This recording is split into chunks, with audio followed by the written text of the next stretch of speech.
Balancing your blood sugar isn't just important for people with diabetes.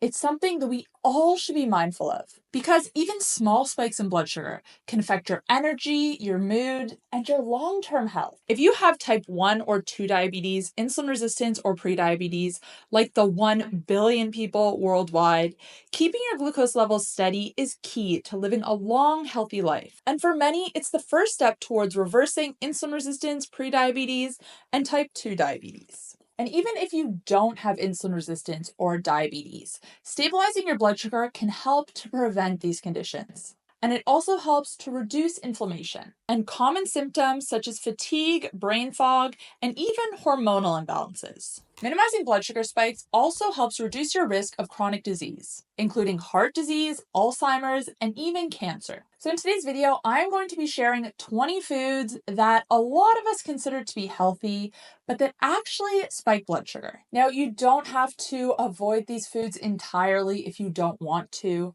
but just understanding the impact they have on your body, despite being considered healthy, is important. And the good news is there are ways you can make these foods more blood sugar friendly. And we'll talk about that at the end of the video. But let's get straight into the list. Starting off with number 1, oat milk. Now, a lot of people consider oat milk to be a healthy alternative to dairy, but it's actually not. Even unsweetened versions are high in carbohydrates, which are broken down into sugar and can cause a big spike in your blood sugar. And drinking it first thing in the morning on an empty stomach can cause an even bigger spike. And this is when a lot of people have it. Number 2 is fruit smoothies. Yes, fruit smoothies are convenient, but blending breaks down fiber, leading to quicker sugar absorption, which can cause a big spike in blood sugar. Number 3 is bananas. These are a popular snack, but unfortunately very high in sugar, especially when they're ripe. Again, I'm not saying to avoid bananas altogether.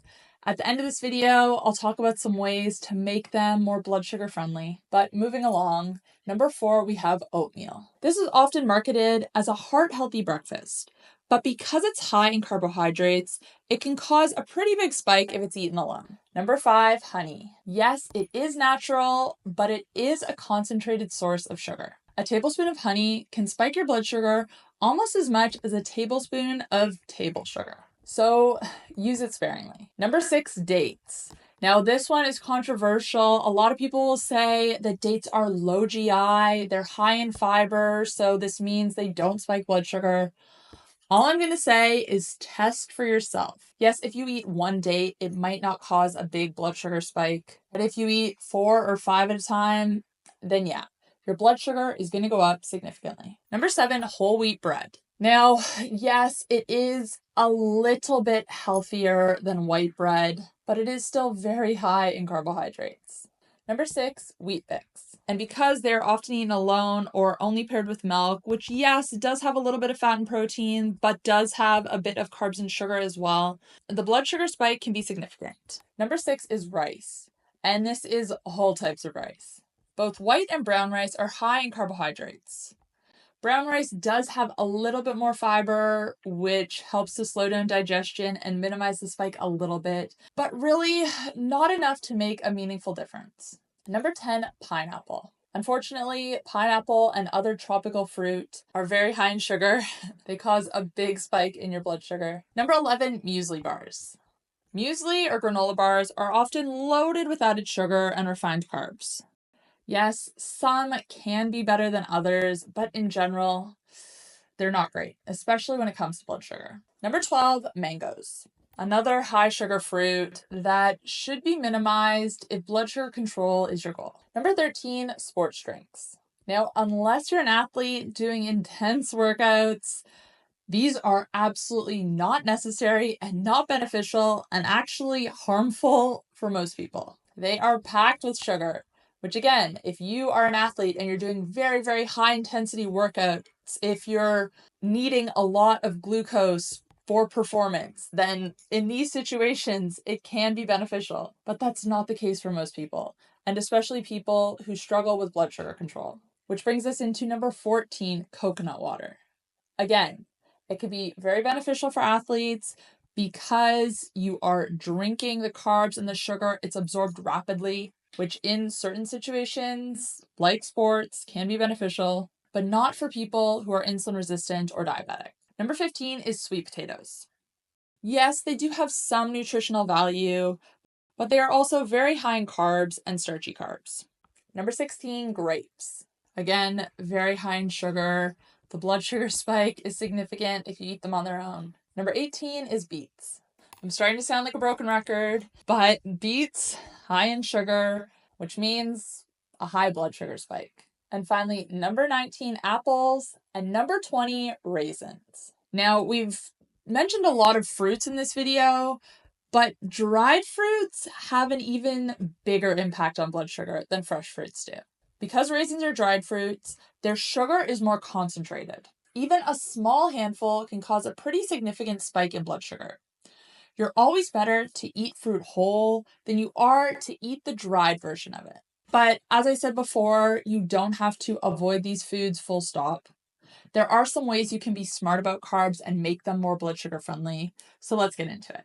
The first is to pair carbs with protein and fat. This slows down the absorption of the carbohydrates, making the spike more gradual, and you might not even have a spike at all. The next thing you can do is eat them later in the day. When you eat carbohydrates and sugar on an empty stomach, they're absorbed more rapidly, and the blood sugar spike is going to be more significant than if you eat them later in the day, when you already have something in your stomach. The third thing you can do is to take apple cider vinegar or berberine before you eat a meal that's high in carbs. Both vinegar and berberine improve insulin sensitivity.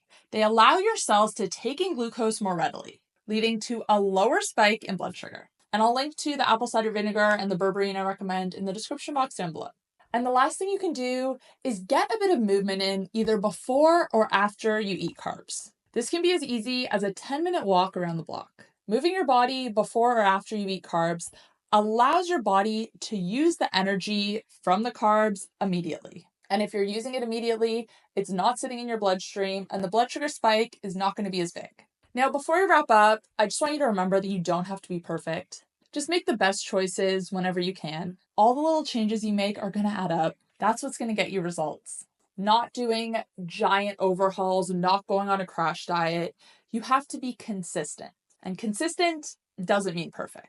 Now, if you're looking for a little bit more guidance on how to lower your fasting blood sugar, how to better control your blood sugar, I did a podcast episode a few weeks ago that goes over all of this. I tried to simplify it and just make it really simple. If you follow the steps that I outlined in that video, you can bring your blood sugar down significantly in as little as 4 weeks. So I'll link that up above. It has a lot of actionable tips and steps you can take. But before you go, I want to hear from you guys. Did any of the foods on this list surprise you? I'm curious to hear your take. Thanks guys for watching, and I'll see you next time. Bye.